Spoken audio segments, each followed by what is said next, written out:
All right, and speaking of the PGA, look, and the PGA Championships, it's a big week for the family of a legendary golfer, because the legendary golfer that is Charles Sifford, he's a Charlotte native, and he broke racial barriers as the first black player to earn his PGA Tour card, and he's being honored through the Charles L. Sifford Scholarship Fundraiser golf tournament this week at the Sifford Golf Course. And our WCNC Charlotte Miles Harris got a chance to speak with Charles Sifford Jr. about the legacy, about the tournament. Let's take a listen into that full interview.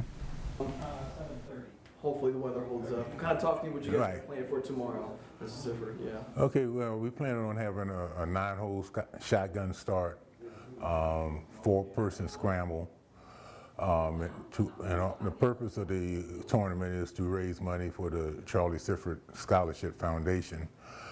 We picked the golf course, mainly, it was named after him in 2011, and he's originally from Charlotte. He was born here in 1922. He caddied here when he was a young boy, and it perked his interest into the golf industry, and he just fell in love with it, and he made up his mind at that early age that that's what he wanted to do for a living, was to play golf. Mm-hmm. Talk to me about having that part with it really being the scholarship portion. I mean, obviously it's kind of to come out here and play ahead of the tournament, but the scholarship part's got to be a big piece. So. Yes, this is our 3rd year. In fact, the portal just closed last week. The 3rd year we've been giving away scholarships to students going to HBCU schools. The first year we gave away 10. Last year we gave away 12 scholarships, an amount of $2,500. This year, with the donations that we have received over the past 2 years, we was able to raise the scholarship to $5,000 this year per student. So we're trying to probably get another 10 or 12 students this year some money to help them get through their education. And also we partner with Kohler to have some internships at their golf courses in Whistling Straits, Wisconsin. It was 2 students for the next, going to be over the next period, the next 5 years, we're going to have 2 students per session going out there. To have work, learn the ins and outs of the golf business, and get a chance to play some fine courses out there and make it, get a paid vacation. Talk to me about also, I mean, this is a cool way, but I look at this as being a chance to really kind of keep that fairway clear and staying on the fairway, I guess, in a sense, right, for the next generation. Yeah, we want to do, pique the interest of the younger kids. That's one of my father's goals, was not knowing he wanted to play the game. As he got older, he wanted to make it easier for those following him to have a chance, better chance than what he did, because he had some struggles coming up, and he just wanted to make the game more popular to the minorities, and help the kids, get education, which, he never had a chance to go to college.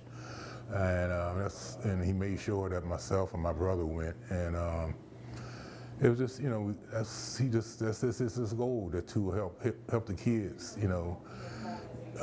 develop an interest in something that they can use their whole life. It's not too many sports nowadays where you can play in your 50s and 60s and 70 years old and still be competitive. Those are my knees are telling me that right now, so I gotcha. Yeah. Gotcha. One of my last questions that I have for you, sir, is talk to me and mention it. I mean, looking at it now, too, this is the first time you guys have been able to have this tournament here, but you mentioned the amount of scholarships that you guys have been able, the money you've been able to put together for the scholarships.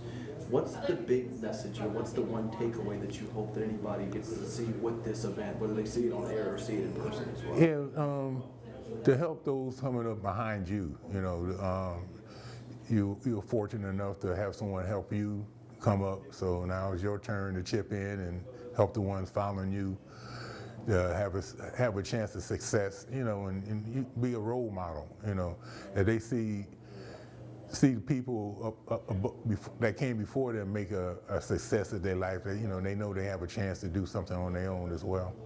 What's it mean to have your father's name tied with this everything? Oh, it means a lot. It's people. It shows to me that people recognize the hardship and the problems that he had to deal with, and learning how to play the game and being able to compete fairly. His main goal was just to have a chance.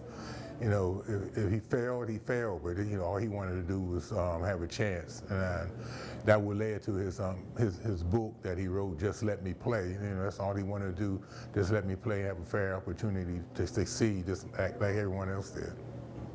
Is there anything else that you wanted to add? No, I just want to say that even if you don't play golf, you still can come out. There's a lot of people here that's going to be here during the tournament that you can meet, and it's a good way to intermingle with people from different business aspects of the game, and then again you might pick up the interest in the game and decide you want to play. It's never too late to learn how to play the game. You might not be able to get to the pro tour, but you can go out and have fun. There's a lot of business taken care of on the golf course. And that is Charles Sifford Jr., the son of Charles Sifford, Charlotte native who broke racial barriers as the first black player to earn his PGA Tour card. I actually got a chance to talk to Miles about this interview, and Miles was just saying, he was just like, look, that was a really cool experience talking to him about it. Talking about his father who made history, a guy that, look, if you don't, kids out there, folks out there, if you don't know, do your Googles.